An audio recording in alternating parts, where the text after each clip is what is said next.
Welcome back to Shameless Popery, and if you are watching this during the Easter season, happy Easter.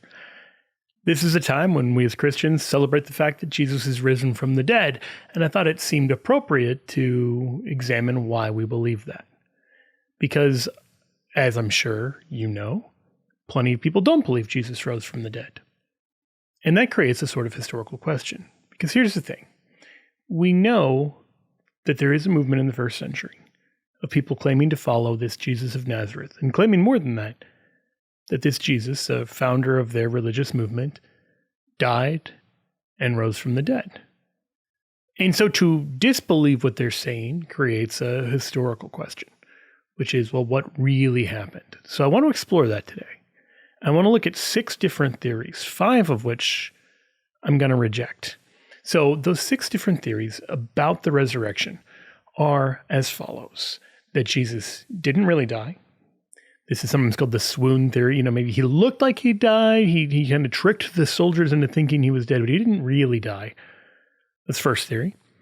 And the second, that, yeah, sure, he died, but he wasn't really buried. He was just left to be eaten by animals, or he was buried in some unmarked grave that was lost to the apostles, or he was buried and animals ate his body. Various theories related to that.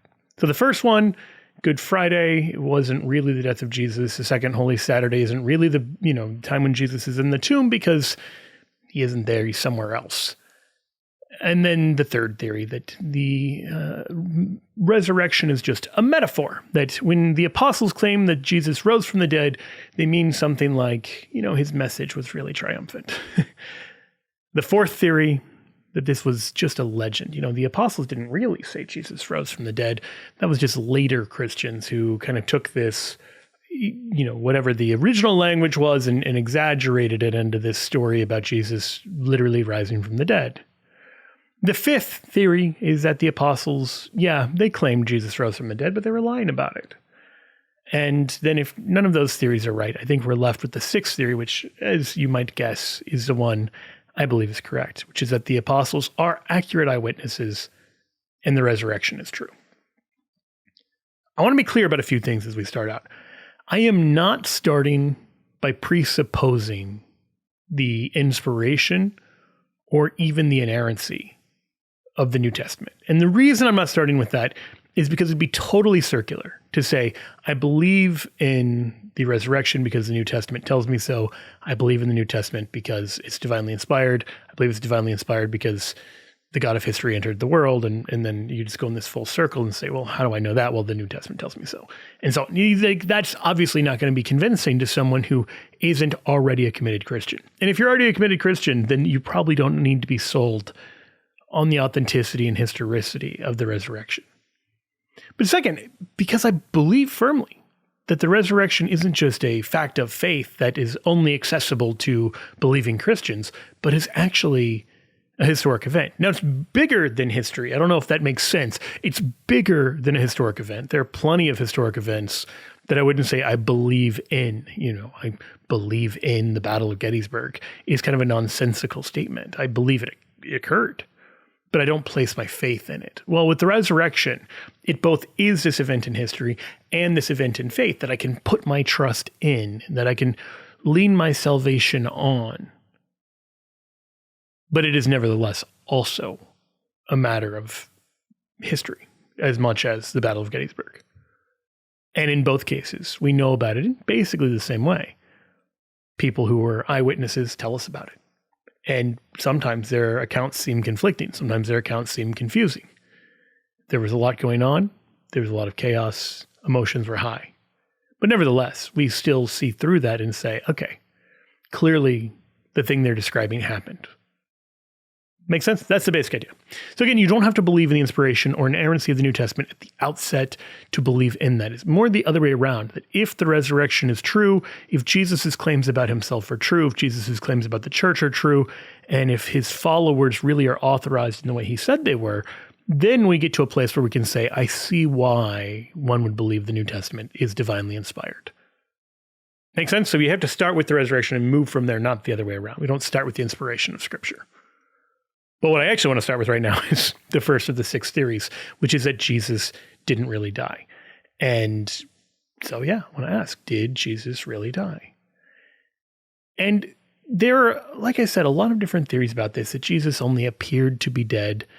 And, maybe he, was unconscious and then he was buried by mistake. And it was all just a crazy coincidence. Here's this guy who promised that he would suffer, die, and then rise again on the third day. And it so happened that he went into a 3-day coma and then got out of the coma on the third day. What a weird coincidence that is. It's not a very plausible kind of explanation, just on the face of it. Like, it's a pretty remarkable coincidence. It also presupposes a remarkable degree of ineptitude among the Romans. And this is worth mentioning. The Romans didn't execute like 3 people. They executed thousands of people. And so the idea that Jesus, the one guy they really could not afford to mess up his death, that was the one they happened to mess up, it's in the realm of a minor miracle all by itself. But it also doesn't really make sense of the fact, because if you have someone who's been scourged, tortured, nearly killed apparently, and then left to rot in a cave for 3 days, how's he moving the stone away on his own? How's he getting past the guards that are posted by the tomb? Like, there's a lot of things that are wrong with it. But besides all of that, it gets a lot of the medical information wrong. And I know that might sound really strange if you're used to thinking of this as just kind of a story. But there's enough information from the first century evidence to present some interesting medical conclusions. Now, I'm not qualified to do that. But in the 1980s, JAMA, the Journal of the American Medical Association, presented a piece called On the Physical Death of Jesus Christ. And it was a pathologist by the name of Dr. William Edwards, who I believe is at the Mayo Clinic, as well as a Protestant pastor, Wesley Gable, and a medical graphics specialist, Floyd Hosmer. And I mention this because this is a great combination. As much as I, sometimes quibble with aspects of Protestant theology, it's really good to have someone who understands the theological information and can say, oh, here's what that passage means, here's what that Greek means, because a doctor isn't really qualified to parse first century Greek. But neither is a pastor particularly qualified to say, here's the medical cause of death. And on the physical death of Jesus, they're saying from a medical perspective, what's actually going on here in the New Testament accounts? Because the evangelists are not presenting this from the same point of view or in the same language that a pathologist would present it in presenting a cause of death. And so it's really remarkable. But even more, that the third person, Hosmer, he does medical graphics. And so there's these really remarkable depictions that he gives where he just shows the scourging at the pillar and the direction of the whip marks, the way the whip is actually designed at the time, as well as the carrying of the cross. It probably doesn't look like we normally envision, where Jesus is carrying the entire cross, because it would weigh about 300 pounds. Instead, he would just be carrying the cross beam called the patibulum. And then the nailing of Jesus's wrists. So here again, it's not like the popular imagination. That crucifixion wasn't nailing in the middle of the palm, because that wouldn't support the weight of the person, but was instead nailing like between the ulna and I believe the radial artery in the wrist. And so it's really, it's fascinating stuff. It's graphic, it's gory. As you might imagine, the crucifixion is graphic and gory. But then it also explains how respiration works during the crucifixion. Because you may have heard that it's very hard to breathe while you're being crucified. And they show why this is, both in illustration, but also in kind of just explaining it. So it's an interesting article. It's well worth the time to read it. But I want to just get to kind of the conclusion. So they have 2 conclusions. First, they have conclusions about how did crucifixion work in general. And they say, well, the actual cause of death by crucifixion was multifactorial and varied somewhat with each case. But the 2 most prominent causes probably were hypovolemic shock and exhaustion asphyxia, meaning you became too tired to push yourself up to breathe. Because on the cross, you're contorted in such a way that you have to physically push yourself up against the wood of the cross, just ripping into your back in order to get a breath. And you just can't keep doing that forever. And so finally you become so exhausted you can no longer breathe. And then they look at other possible contributing factors like dehydration, stress-induced arrhythmias, congestive heart failure. And they also then look at what's called crucifactor, which is the breaking of the legs below the knees, which would quickly lead to asphyxiation. Now, remember, you have to push yourself up in order to breathe. That is why, if you remember the New Testament accounts, they go out and they're going to do this to all three of the men being crucified. But when they get to Jesus, he's already dead. And so they break the legs of the other two. This crucifacture is done to the two thieves. It's not done to Jesus. And the reason it's not done to Jesus is he's already dead. And nevertheless, one of the soldiers pierces the side of Jesus and blood and water flow out. Now, from a medical perspective, the blood and water is really interesting, partly because there's this question about the order. And so is it that blood flows out first and then water, or vice versa? And medically, they say it's more likely that water actually came out first. And they look at why, and kind of based on where the piercing is, what might have happened to cause blood and water to flow out. Like I said, fascinating stuff. So after looking at how crucifixion in general works, they then look at the biblical account and say, what can we say about the death of Jesus as it's presented in the Bible?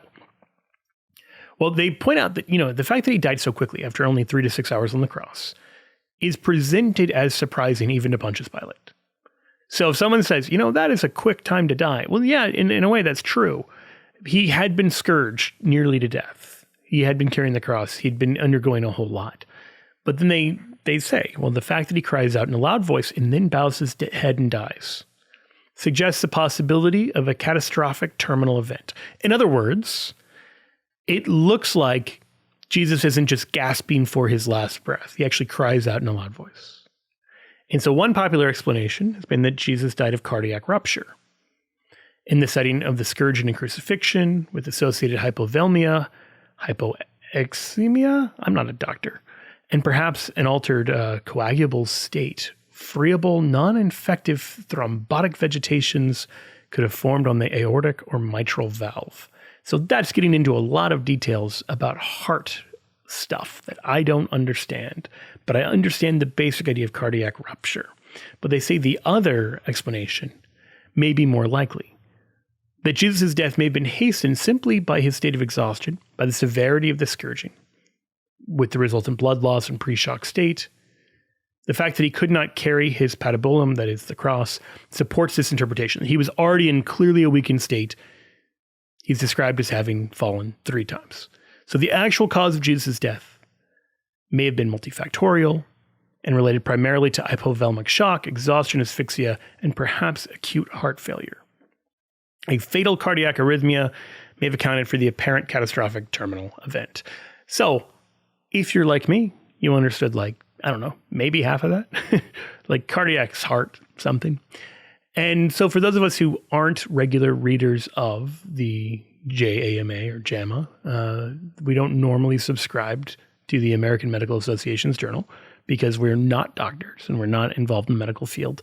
A lot of that's going to be a little foreign and mystifying, but I think it's important to point out that Jesus appears to be dying by all accounts.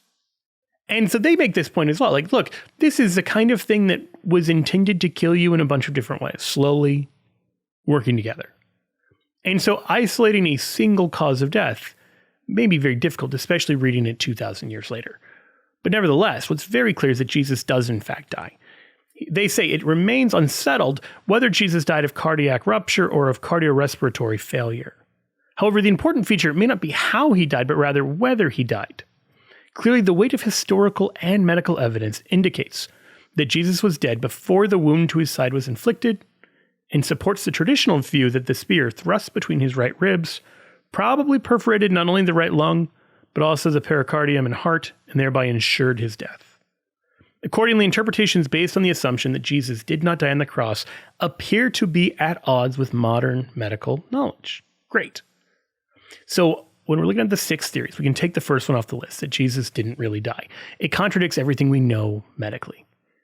It's implausible given what we know about the Romans and about crucifixion, and it's even more implausible given what we know about medical stuff, like cardiovascular stuff, respiratory stuff, that Jesus appears to be dead. And the fact that a spear is thrust through his side really supports that. Now, you might say, well, how do we know the apostles aren't just making all that up? Well, we're going to get to that in theory number 5, if the apostles were intentionally lying. But leaving aside, are the apostles lying? We know enough about Roman crucifixion because we know of thousands of Roman crucifixions, not just from Christian sources. There are Roman and Jewish sources that attest to this as well. We know even the history of crucifixion, how the Romans inherit it from the Greeks. So none of this is particularly out there, like basic knowledge of history, basic knowledge of medicine points to the fact that it's not plausible to say that Jesus didn't die on the cross. He clearly did. And there's no plausible rival explanation. You'll notice even the early opponents of Christianity don't say, oh, Jesus didn't really die on the cross. It's not a plausible theory. Okay, that leads to the second theory, that that animals ate Jesus' body, or that there was no tomb, or that the tomb was lost. This is the idea that we don't know if there's an empty tomb because we don't know where the tomb is in the first place. And the person who's most famous for this, I believe, would be John Dominic Crossan, who was a former priest who ended up leaving the priesthood, becoming extreme in kind of his views of skepticism. He was involved in what's called the Jesus Seminar, which really picked apart a lot of the gospel texts and tried to figure out which ones were authentically sayings of Jesus. I think it's fair to say the Jesus Seminar these days is not particularly well respected among scholars, even non-believing scholars, because they're clearly bringing their own kind of agenda into this. But nevertheless, John Dominic Crossan's view, and he lays this out in Jesus, a Revolutionary Biography. He says that Roman crucifixion was state terrorism. Its function was to deter resistance or revolt, especially among the lower classes. And the body was usually left on the cross to be consumed eventually by the wild beasts. So this is going to be a twofold kind of attack. You've got the birds who would be pecking out the eyes, that sort of thing. And you would also have dogs who, if the body was taken down, would eat the body. It's gory, it's graphic, but this is kind of the claim, is that, birds and animals who were hungry and maybe starving themselves would consume the bodies. And this is apparently not unheard of with victims of crucifixion. So, I will say there's an advantage of this theory over theory number 1. Theory number 1 is just naive about the brutality of crucifixion. Theory number 2 takes the brutality of crucifixion seriously and says maybe it's so brutal there's no body left to be buried, that it's been fed to the animals.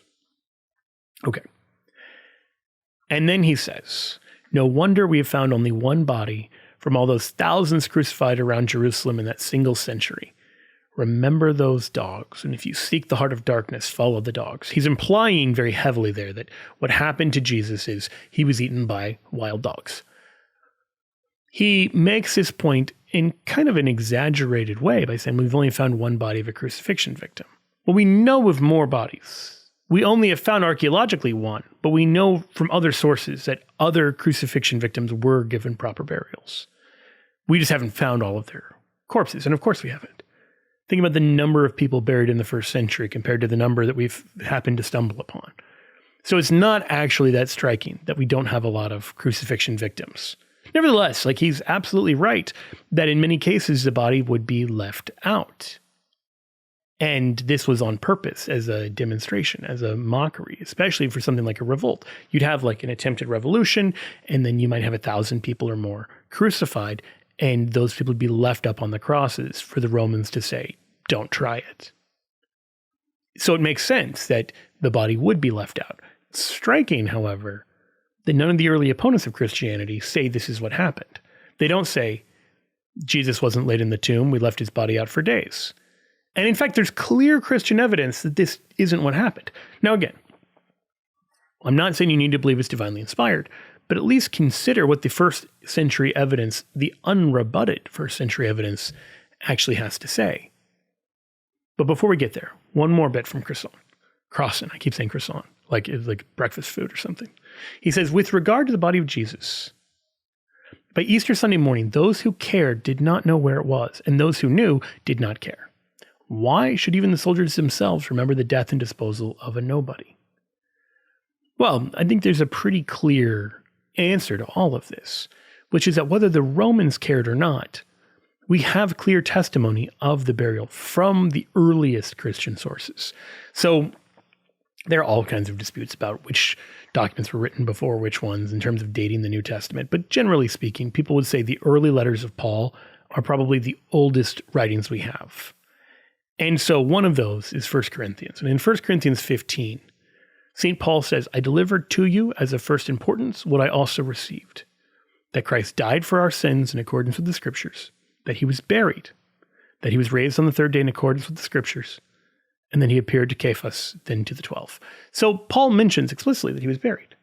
That's an important detail. It was an important detail that he received in becoming a Christian. This was part of the original Christian proclamation. The Christians were very explicit. This was a detail they cared about and that mattered, because this is an obvious detail to wonder about. Well, do you know where his body is? And they said, yes, we do. That's the early Christians. This is within maybe a decade. Then 2 decades, right? Like, this is not just one of the oldest New Testament documents, 1 Corinthians, but Paul pointing back to earlier ones that this is what he's received, earlier testimony that he's received. Matthew, which was historically considered the first of the 4 Gospels, is clear about this as well. He actually gives much more detail than St. Paul does. He says, when it was evening, there came a rich man from Arimathea named Joseph, who was also a disciple of Jesus. He went to Pilate and asked for the body of Jesus. Then Pilate ordered it to be given to him. And Joseph took the body and wrapped it in a clean linen shroud and laid it in his own new tomb, which he had hewn in the rock. And he rolled a great stone to the door of the tomb and departed. Mary Magdalene and the other Mary were there, sitting opposite the sepulchre. Now that tells us 2 important details. One, it gives us a clear and plausible explanation of why the body of Jesus wasn't just left on the cross. Well, because a wealthy person asked a politician. And when wealthy people ask politicians for stuff, they tend to get it. And you might think, oh, it's implausible that someone who is being condemned as a criminal would have a wealthy, politically well-connected follower. And I don't think that's implausible at all. To give just one example, Whitey Bulger, the notorious mobster, his brother was, if memory serves, the president of the Massachusetts State Senate. He was whatever it was, he was a prominent politician in Massachusetts. Those are brothers, right? So this is just someone who was secretly or kind of discreetly a follower of Jesus, just saying, hey, as a favor, could I have his body to bury? He's someone in a great position to ask that question without having to worry about being executed. And again, this is early sources. So if you care about what these early sources have to say, I don't know, maybe take them seriously.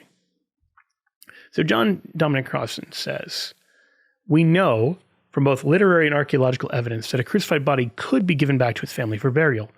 Aha. So earlier he kind of exaggerated the case, saying we only have one body. But then he's going to tell us, well, Philo mentioned that as a possibility on certain festal occasions. So on certain feasts, you might take the body down. And Yehochanan's corpse was honorably buried in the family tomb. They were also found, by the way, in Ossuary 1 of Tomb 4 at Givat HaMitzar, the bones of a 16 to 17-year-old male who'd been burned to death on the rack, and his bones left there long enough to bear the marks forever. Now, that's not crucifixion, but it's someone who was clearly executed and still had the body given back to the family for an honorable burial. In a patronal society, of course, even such burial concessions would have taken at least some influence, at least the ability to approach indirectly, if not directly, the powers involved. Well, again, the New Testament explains exactly what that scenario looks like. Joseph of Arimathea is just the kind of person who is well positioned to get that done. And so to just ignore that evidence and not take it seriously strikes me as kind of a remarkable omission.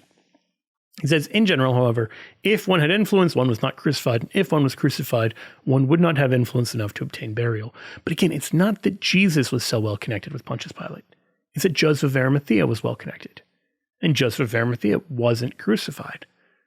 So it's not particularly hard to solve this kind of problem, right? That he's presenting this as it's totally implausible that the body of Jesus would be given back. And yet he points out evidence he has that this sometimes happened, particularly on festal occasions, which we know Good Friday was. We'll get into that in a second. But he does say in normal circumstances, the soldiers guarded the body until death, and thereafter it was left for carrion crow, scavenger dog, or other wild beasts to finish the brutal job. That non-burial consummated authority's dreadful warning to any observer and every passerby. So that's normal circumstances, but nobody's claiming these were normal circumstances. This is instead the eve of Passover. And why does that matter? Because this is one of those festal occasions. And we're told pretty explicitly, and this is Mark. Now, I mentioned Matthew is historically considered the first gospel. Many scholars instead think Mark is the oldest gospel. Either way, when we're looking at 1 Corinthians, Matthew, and Mark, we're looking at three of the oldest Christian documents describing the death of Jesus, perhaps the three oldest.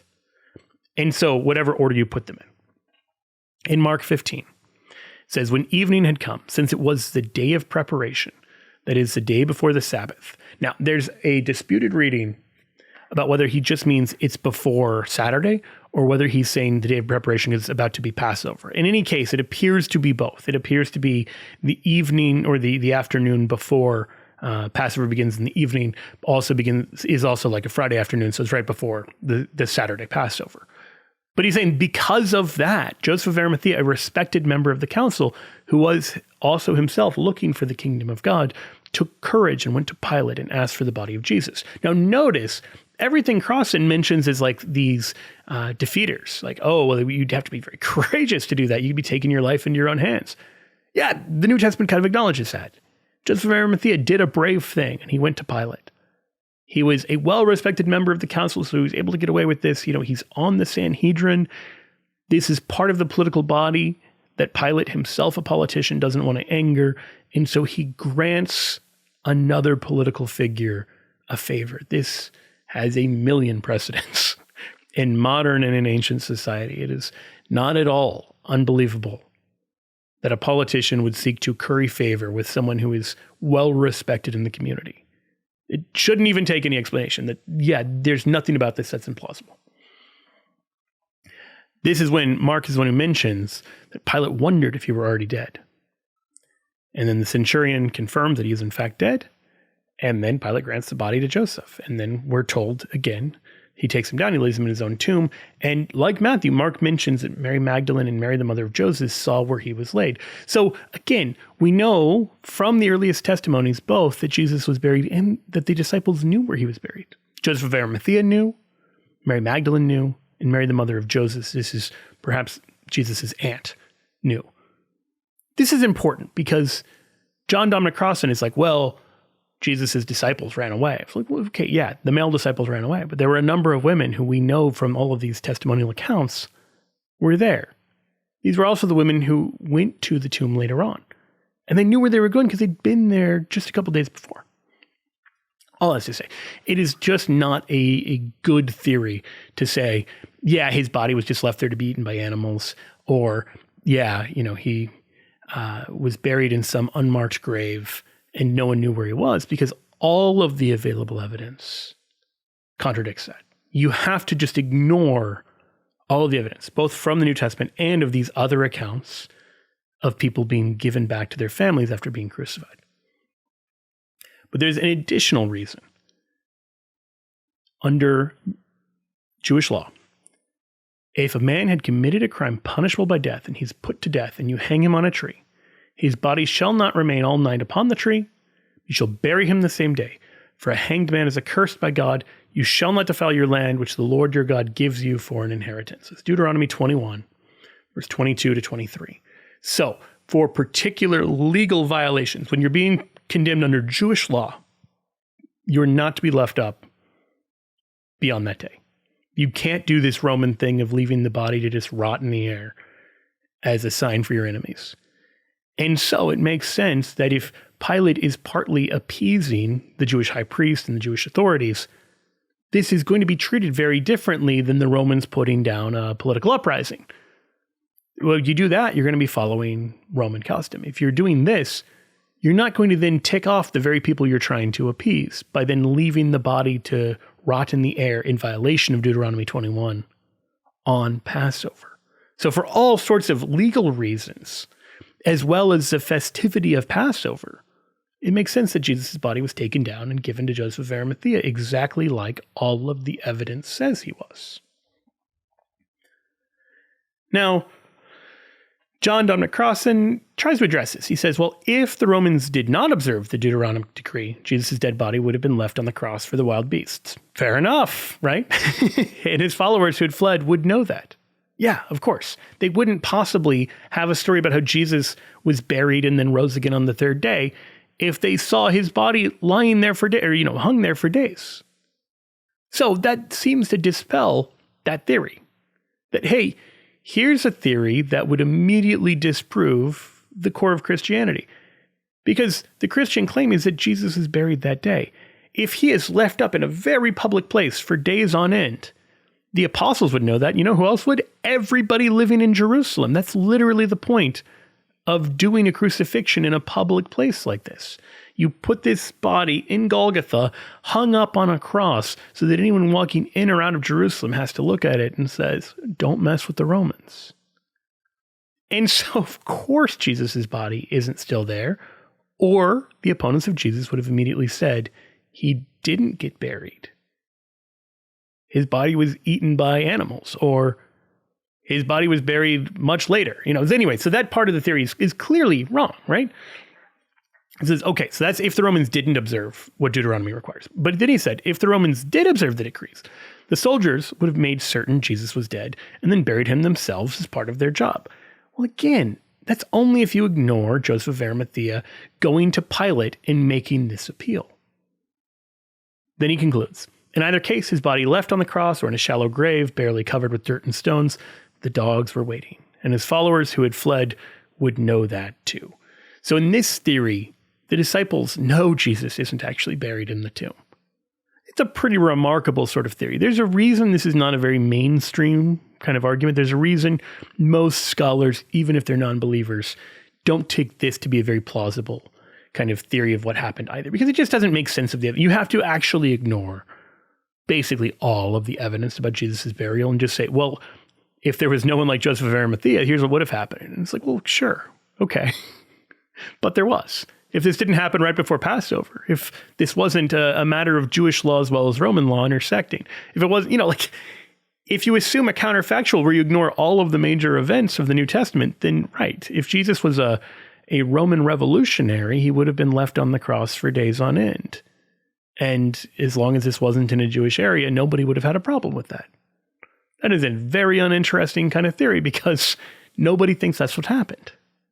So I think we can safely cross the second theory, that animals ate Jesus' body, or that there was no tomb, or that we lost the tomb, off the list. You'd have to believe that the earliest Christians are actually not just wrong, but actually lying about the evidence, because they're saying, here are two women who actually watched him get buried. They saw where he was buried. So to believe this, you have to say, Joseph of Arimathea is lying, the two Marys are lying, the apostles reporting this are lying. And so then we're squarely in theory number 5, that the apostles are intentionally lying. So we'll get there. But assuming they're not intentionally lying, theory 1 and 2 are totally off the table. That then leads to theory number 3. Okay, sure. Jesus died and was buried, but he didn't really rise from the dead. All that language about resurrection is just a metaphor. There's a German scholar by the name of Willi Marxsen who makes this argument. He says, witnesses after the death of Jesus claim that something had happened to them, which they described as seeing Jesus. And reflection on this experience led them to the interpretation that Jesus had been raised from the dead. Now, if that sounds like 20th century mumbo jumbo, I think it's because it is. But he nevertheless says, for Jesus is risen simply means today the crucified Jesus is calling us to believe. Well, it's worth asking, believe in what? Like, what? This is a strange kind of result. Look, I'm going to potentially say something controversial because I want to be very clear. Mainstream and conservative Protestants believe in the resurrection of Jesus. But there's a danger when you just say all that matters is faith, faith alone, faith, faith, faith, faith, faith. And you take out everything else. And it's like, well, faith in what? And Willi Marxsen shows the kind of logical endpoint of this, that yeah, the resurrection is just about having faith. Well, faith in what? Because the Christian claim is that you have faith in the resurrection of Jesus. You have faith in who Jesus is, who he says he was, and what happened to him. That if you don't have faith in that, then what are you having faith in? Like faith doesn't mean anything. To say it doesn't matter if what you're saying is true or not, the important thing is just that I trust you. That is nonsensical. Because what are you trusting then? And so here, like the biblical witness is very clear that although we can talk about metaphorical kind of resurrection, we enter into death through baptism, we've died with him, so we rise with him. There's certainly a sense in which the New Testament at times uses the language of death and resurrection in ways where, St. Paul does not literally mean you were physically killed during baptism. You drowned underwater when you got baptized. That there is a spiritual death and resurrection that in some way you could describe as metaphorical. I get all of that. I get what he's saying. Nevertheless, when we're talking about the event of Easter Sunday, it's equally clear we're not in that category. That just because some things that Jesus says are parables or some things in the New Testament are metaphorical, it doesn't mean that everything's a parable or everything's a metaphor. Some things are just literally historically true. That when we say Jesus rose from the dead, we mean Jesus actually rose from the dead. And when we say God raised Jesus from the dead, the other way this is formulated, there's no sense in which that some kind of complicated metaphor for the crucified Jesus is asking you to believe in something. So this, again, I think is clearly debunked by just reading the way the apostles speak about it, because they don't talk about it like this is some vague metaphor. St. Paul in 1 Corinthians 15 very powerfully puts it. He says, now, if Christ is preached as raised from the dead, how can some of you say there is no resurrection of the dead?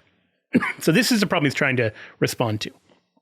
As Christians, we believe in resurrection of the dead, that Jesus rose from the dead historically, that we will rise from the dead on the last day, and that we will be united, body and soul, at some point after death. Death is the separation of body and soul. This will someday be reunited. And St. Paul says, well, how could you deny that if you believe in the historic resurrection of Jesus, right? And then he poses a hypothetical. He says, if there is no resurrection of the dead, then Christ has not been raised. If Christ has not been raised, then our preaching is in vain and your faith is in vain. We are even found to be misrepresenting God because we testified of God that he raised Christ, whom he did not raise, if it is true the dead are not raised. Like, that's pretty logical, right? Like, there's two possibilities. Either the resurrection is historically true, or the apostles are liars. He goes on, for if the dead are not raised, then Christ has not been raised. If Christ has not been raised, your faith is futile and you are still in your sins. Now, there's just no way of getting around this. If Christ is raised is just some vague metaphor for faith, then Paul's argument makes no sense because his point is your faith is ridiculous if Christ isn't raised from the dead. That the entire authenticity and credibility of the faith turns on the reality of the resurrection. That doesn't read like a metaphor. He says, then those who also have fallen asleep in Christ have perished, right? Like, if the resurrection is just a metaphor, it's not true, then everybody who's died so far, well, they're just dead. If for this life only we have hoped in Christ, we are of all men most to be pitied. But, in fact, Christ has been raised from the dead, the first fruits of those who've fallen asleep. So he makes it clear. Like, if this is all just about this life, we are wasting our time and we are pitiable. None of that sits with reading this all as some elaborate metaphor. So I think we have to safely scratch that third theory off the list. This is all a metaphor. Okay, well, maybe it's not a metaphor. Maybe it's a legend. Maybe, some people will say, this is theory number 4, the original proclamation was just that Jesus was a good teacher or a good guy. And then later, centuries on or generations on, as a game of telephone, it gets kind of exaggerated and Jesus becomes a bigger and bigger figure until he's no longer just a good teacher. Now he's being treated as God. And now we're making these claims about him being resurrected from the dead. And look, I get it, right? Like, you look at the history of Buddhism, Buddha's not claiming to be the Bodhisattva, he's not claiming to be God of any kind. He's just a good teacher. And then over time, you get some folk religion that exaggerates him and exaggerates him and exaggerates him. That's kind of the claim. The problem with that claim is it just doesn't square with the historic evidence. So I will cover this more in depth in another episode that I think is going to come out a week from now. And it's going to look at just a simple case for the empty tomb And it's going to look particularly about like the dating of things like Acts of the Apostles and how we know Acts of the Apostles is early. But I'm going to give an abbreviated version of it here for time's sake. The abbreviated version is, we know historically that Acts is written pretty early. There are some people who say early 100s. That is the latest you'll find. That is not a particularly credible kind of claim. And again, you'll have to take my word for it here just because I'm not going to do all the work for it. The best evidence based on internal evidence and external evidence is that Acts of the Apostles is written in the 60s. And I'll give you the abbreviated version. Acts reads like an eyewitness account in that Luke has a remarkable amount of details in the later chapters of Acts about even things that are totally, I don't want to say irrelevant, seemingly unimportant details about just his ship voyage with Paul that reads like an eyewitness account and doesn't read like historical fiction. Unless Luke is just a phenomenal writer, just centuries ahead of his time, or someone on the level of like Homer was in the ancient world. He's including details about small ports in Crete and all sorts of like minor details. And yet he has a remarkable lack of detail about anything after the early 60s. He doesn't have anything about the death of Paul, even though that's who he's profiling in the second half of the book. He doesn't have anything about the destruction of the temple, the most important event in the second half of the first century, particularly for Jews. He doesn't have anything about the Great Fire of Rome, which was a major point in Rome sort of turning against Christians. So this is, if you read Acts of the Apostles, this is basically the spread of the gospel from Jerusalem to Rome, and it doesn't mention the two most important events in Jerusalem or in Rome in the latter half of the first century. The best explanation for that is that he's writing very early, like 61, 62. So he's writing before any of that stuff happens. And the reason he doesn't write about what happens to Paul is because Paul has not been executed yet. That the Acts of the Apostles ends on this very strange note where Paul is just awaiting what's going to happen to him. And that makes sense if that is in fact what Paul was doing at the time Acts was written. So that's the somewhat abbreviated argument for the early dating of Acts. Well, at the beginning of Acts, in Acts 2, there's the description of Pentecost. And Luke describes how Pentecost, 50 days after Easter. When the day of Pentecost had come, they were all together in one place. That's the disciples. There's the sound from heaven. There are tongues of fire that descend and rest upon each of them. They were all filled with the Holy Spirit and began to speak in other tongues as the Spirit gave them utterance. And he mentions that there were dwelling in Jerusalem Jews, devout men from every nation under heaven. Well, why were they there? Well, they were there because long before Pentecost is a Christian holiday, it was a Jewish holiday. So you would have Jewish pilgrims who would come into Jerusalem, where the temple was, for the major feast days. We read about Jesus and his family. When Jesus is growing up, he goes down to Jerusalem for Passover. So it's not strange that we'd find, already you've got kind of a cosmopolitan town of Jerusalem during the Roman Empire. Everything's kind of connected. All roads lead to Rome. So you've got a greater movement of peoples than you had in prior generations. But you have this especially because of the feast day. So there are dwelling in Jerusalem Jews, devout men from every nation under heaven. And at the sound, the multitude came together, and they were bewildered because each one heard him speaking in his own language. And they talk about this, saying, wait, aren't these all Galileans?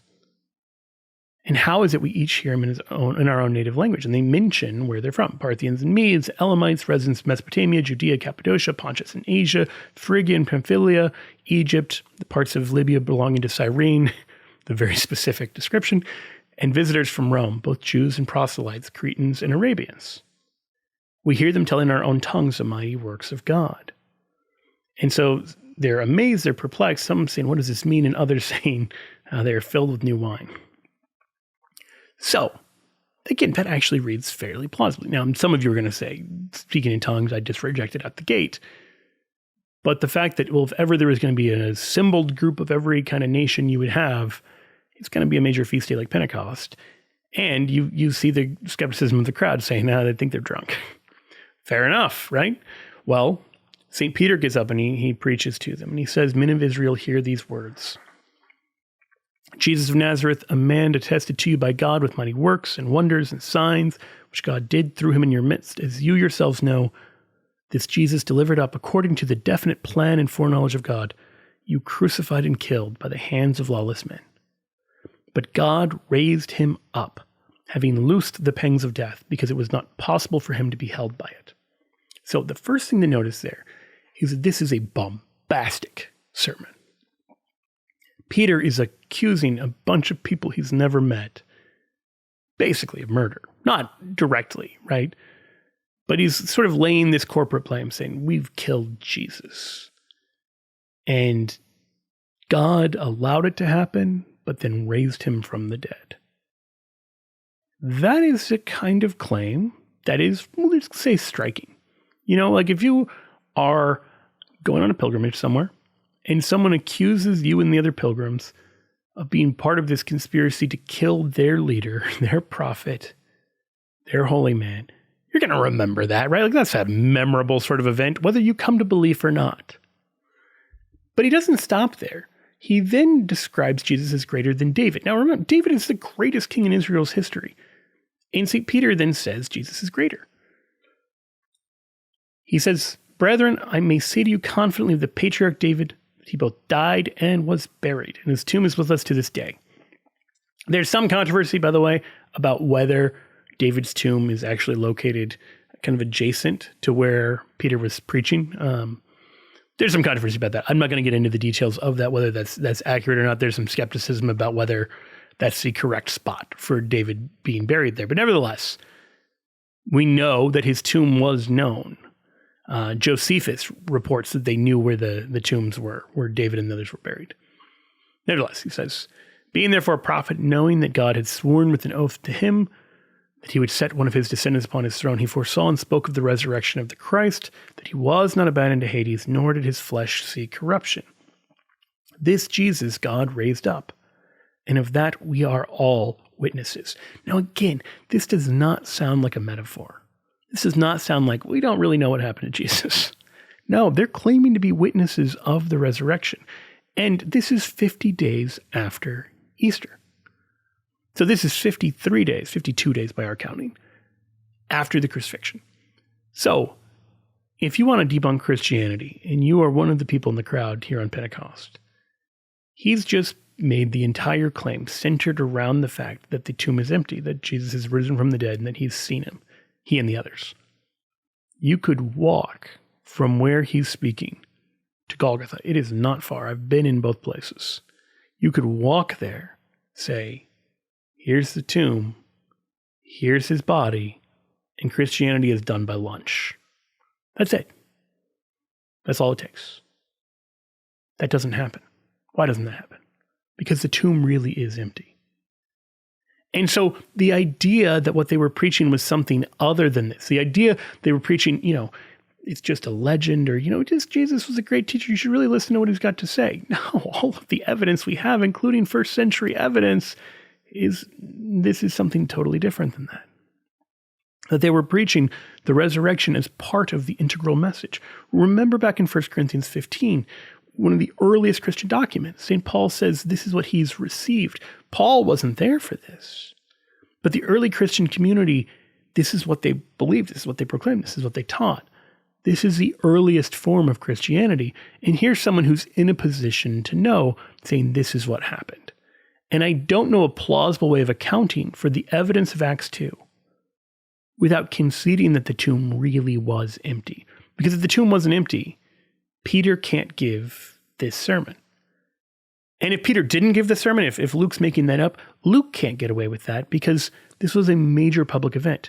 That is, if Luke wanted to invent a sermon, he could say, yeah, one time in Galilee in a small town, in one of the synagogues, Peter gave this real, stem-winder of a speech. But no, he places this in Jerusalem, the capital city, at a major Jewish feast, and says 3,000 people converted and then go back to their own homes.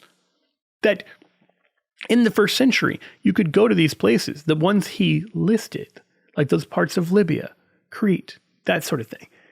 And you could find people who were there that day. That's what, this is what, we read this and we're just like a Phrygia and where, and, it doesn't mean anything to us. To the people, then it meant something because it's giving them leads if you want to check in on the historicity of this account. So I don't think there's any historically plausible way of saying Luke is making up the account. And if he's not, if St. Peter really said this, I don't think there's any way Peter can say it unless Jesus is actually not in the tomb. And so we have to take the fifth theory off the list. Excuse me, the fourth theory off the list, that it was all a legend. That the apostles didn't say Jesus rose. They clearly did. And that leaves us with the big one. How do we know the apostles weren't lying? Because fair enough, right? Like we would say as Christians, we think there are other people making religious claims who were lying. I'll give three examples. Joseph Smith, the founder of Mormonism, Muhammad, the founder of Islam, David Koresh, the Branch Dravidian guy in the 90s who died in the standoff in Waco. How do we know that we should trust Jesus and the apostles and not those guys? Well, I would say start with two things. Number one, how many eyewitnesses? Number two, what do they have to gain? So on the eyewitnesses, I already mentioned 1 Corinthians 15, that this teaching that St. Paul describes as having delivered as of first important that he also received includes both the death and resurrection of Jesus, but also that Jesus appeared, in his words, to more than 500 brethren at one time, most of whom are still alive, though some had fallen asleep. Now, why does he mention that detail? Because, again, he's inviting you to fact check him. He's inviting the Corinthians to go explore, to see, okay, you claim there are hundreds of living witnesses to the resurrection. Where are they? And he can connect you. So this is really an invitation. This is kind of a shockingly large proclamation. Now, this also matches up well, as I believe it's William Lane Craig, the apologist, has pointed out. Jesus foretells one of the resurrection appearances. Most of the resurrection appearances of Jesus, he takes people by surprise. They're in a locked room. He just shows up. They're walking on the road to Emmaus. He just shows up. They're, going away from the tomb. He just shows up, whatever it is. But there's one appearance where he says, go and tell the apostles that I go before you to Galilee. So the Galilee appearance, which seems to be the appearance described at the end of Matthew's gospel, is an appearance that he seems to invite a crowd for. That's probably the appearance in which he appears to 500 brethren at one time. And it also makes sense of a particular part where it says that the apostles believed and some doubted. Well, how could they believe and some doubted? Are we saying the apostles doubted? That seems like a stretch even for the apostles. As much as they'd struggled, you would think by this point, after they've seen Jesus numerous times, they wouldn't still be doubting. But if the Galilee appearance is a public one, and you've got both the really hardcore followers of Jesus, but also people who are just kind of idly curious, that makes sense. This actually does a really good job of synthesizing the evidence. So, to believe that the resurrection is a hoax, you'd have to believe not just that Paul is lying or that Peter's lying or all of the 12 are lying. You also have a bunch of other people who claim to have seen Jesus, like the women at the tomb. You also have these 500 people. That's a ton of people to say are lying. That's very different from the claims of Mormonism or Islam or Branch Dravidianism. The other difference, as I've mentioned, is with the stakes. That in the case of Muhammad, he claims a special revelation from God that he gets to have as many wives as he wants, including some underage women. He also builds a large army and gets a lot of worldly success. Then you've got Joseph Smith, who builds a large army of like 10,000 people. And he claims to have a special revelation from God that he gets to have sex with a bunch of different women, including some underage girls. Then you've got David Koresh, who, he builds a small army. And he doesn't claim the women are wives. He just gets to have sex with a bunch of different women in the compound, including some underage girls.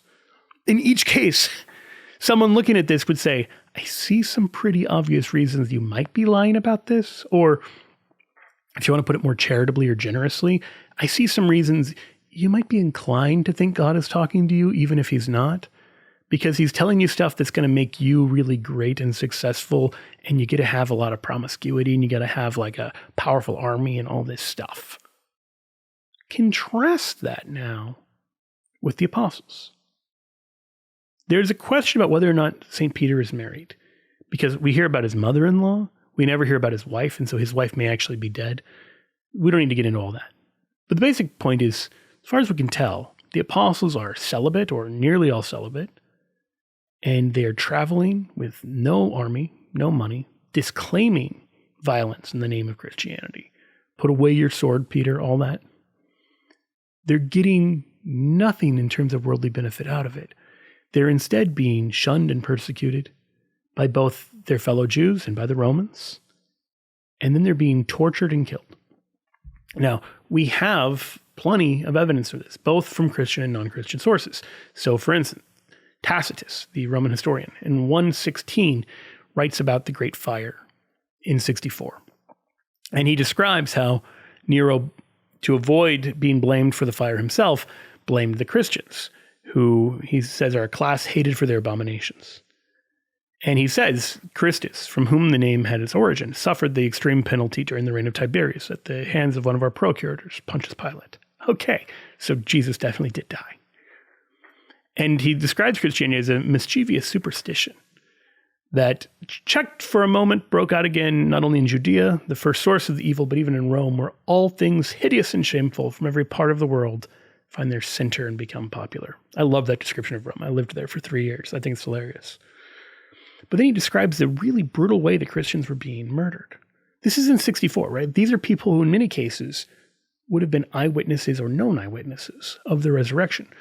And they're being tortured, just killed in horrible, horrible ways. He says mockery of every sort was added to their death. They were covered with the skins of beasts. They were torn by dogs and perished, or they were nailed to crosses or were doomed to the flames and burnt. And they served as nightly illumination, meaning they were used as torches at night. And that Nero offered his gardens for the spectacle. Like he made a show of the mass murder of the Christians in Rome. Many of whom, remember, would have been the same Christians coming back from Acts 2 to the city, or the people who maybe they discipled or helped raise in the faith. And it was so extreme that Tacitus says, even for criminals who deserved extreme and exemplary punishment, there arose a feeling of compassion. Tacitus has no love for Christians. But he still says, yeah, we still felt sorry for them because it wasn't for the public good, but to glut one man's cruelty, meaning Nero's. They're being destroyed. That's Tacitus. Now, he wasn't alive for that. He was a little boy, I believe, when that happened. This is in 64. Pliny the Younger, another Roman source, writes to the Emperor Trajan. Trajan, I don't know the year he writes the letter, but I know Trajan is emperor from 98 to 117. So end of the first century, beginning of the second century. So very early on. He writes to him asking about the appropriate way to interrogate and execute Christians. And he explains the procedure that he basically gives them a chance to deny that they're Christians. He gives them a chance to offer sacrifice to the emperor, but that if they're going to be inflexibly obstinate, he says they surely deserve to be punished. And then in the case of Roman citizens, he had them sent to Rome. That actually matches what we have from Acts, that Paul is able to appeal his case to Rome because he's a Roman citizen. And so he makes it clear that he's not hunting down Christians. He's waiting for people to report Christians to him. He's not trying to disrupt the social order. But if somebody reports a Christian, he will have them interrogated, tortured, and killed. And Trajan says, yep, proper procedure. That is the way to do it. He says that it's not possible to lay down any general rule to serve as a kind of fixed standard. They're not to be sought out. But if they're denounced and proved guilty, they are to be punished with this reservation, that whoever denies that he's a Christian and really proves it, but is by worshiping our gods, even though he was under suspicion in the past, shall obtain pardon through repentance. So it's very clear that persecution of the Christians happened. You will find scholars like Canada Moss and others who try to downplay or kind of deny the extent of Christian persecution, but the evidence really points to the fact that it was widespread. Now, fine, he didn't go hunting for Christians, but the idea that people would turn in their neighbors for being Christian certainly appears to be true from the Roman evidence. They were unashamed of this fact. So all that's to say, the early Christians were martyred. Well, you might say, the Christians lying about the faith and the Christians being martyred for the faith weren't the same group. But we know, at least in some cases, the people being martyred were the apostles themselves. So, for instance, Jesus prophesies in John 13. At the Last Supper, Simon Peter says to him, Lord, where are you going? Jesus answers, where I am going, you cannot follow me now, but you shall follow afterward. Peter says, Lord, why can I not follow you now? I will lay down my life for you. And Jesus says, will you lay down your life for me? Truly I say to you, the cock will not crow till you have denied me 3 times. So that's before the Passion and Resurrection. After Jesus is resurrected, they have breakfast, and Jesus says to him, "Truly, truly, I say to you, when you were young, you girded yourself and walked where you would. But when you are old, you will stretch out your hands, and another will gird you and carry you where you do not wish to go." This he said to show by what death he was to glorify God. And after this, he said to him, "Follow me." Now, that account only makes sense if John's readers know that St. Peter was martyred. And martyred seemingly by crucifixion, in the same way Jesus was martyred. Because John 13, he foretells that he's going to go the same path. He's going to be martyred in the same way. That's just one example. Josh McDowell has a book called The Fate of the Apostles, where he just explores the historical evidence.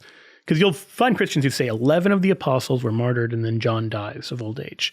And you might say, well, where is that coming from? Well, it's coming from a variety of historical sources. So this puts us in a strange place. Because people will die for a false religion if they think it's true. Right? Like the 9/11 hijackers is always the one people bring up. I don't think Islam is true. I'm sure the people who died for it on purpose thought it was true, because why would they do it otherwise? And then people bring up the case of Joseph Smith because they say Joseph Smith was martyred. Well, Joseph Smith wasn't martyred. Joseph Smith dies in a gun battle while trying to break out of prison. If that's martyrdom, then we need to totally revisit what we mean by martyrdom, because there are plenty of people who die trying to get away from the police or escaping a mob or breaking out of prison, those kind of things. That's not what we mean by martyrdom. We mean those who die like Christ, who lay down their life humbly and are willing to die for what they believe. And the point I'm making is very simple. No one will knowingly die for a lie in that way. Now, they might be dying for a lie on accident, that it wasn't their lie, it was somebody else's lie. They might be dying on accident. They're a liar who's hoping they're going to get away in the situation. They don't get away. But we see in the case, especially of St. Peter, who actually writes in 2 Peter, kind of in preparation for his own death. The apostles are not running from this. The apostles are only too ready to embrace martyrdom. That doesn't make sense if they're knowingly lying about Christianity. And in fact, so that's how far the case often gets made. But it's worse than that. Remember in 1 Corinthians 15, how St. Paul says, worse than this, we're found to be liars? This doesn't take seriously the Jewish notion of the afterlife or of punishment. There was a belief in something like hell. That if you were lying about God, if you were purposely leading people into something that was not Israelite worship, if it wasn't Judaism, and you were intentionally doing that, you're a blasphemer. And so you're going to get tortured and killed after being shunned and living a life of poverty and celibacy. You get tortured and killed, and then you go to hell for all eternity. What in the world is the motivation that would explain that? And I think the answer is very simply, there's none. You can't point to an analogous case. You can't point to a case where somebody did that. So for that reason, if you hold Christianity to the same standard you hold other religious claims, you'll find that Christianity floats when those ones sink. Christianity rises. And so the fifth theory that the apostles are intentionally lying just doesn't work. And that leaves us with only one. But the apostles are accurate eyewitnesses. Again, I haven't proven here the inspiration of Scripture. I've not proven here that every word and every detail is correct. I haven't tried to do that. I've proven simply that the apostles claim that Jesus died, was buried, rose from the dead, and appeared to them, and that this is a credible claim. Well, I haven't even looked at some of the other claims. Hallucination doesn't really work if there's 500 people. It doesn't work with different people in different places all seeing the same thing and getting accurate reports about where to go and what to do. None of that works. So all that's to say, in light of the historical evidence, both the historical evidence from early Christians and from Roman sources as well, it seems very clear Jesus died, was buried, and rose from the dead. And that is why we celebrate Easter. Thank you for listening to Shameless Popery, a from all of us production of the Catholic Catholic Answers from me, Podcast Shameless Network. Popery. Find more Happy great Easter and shows God bless by you. visiting CatholicAnswersPodcast.com or search Catholic Answers wherever you listen to podcasts.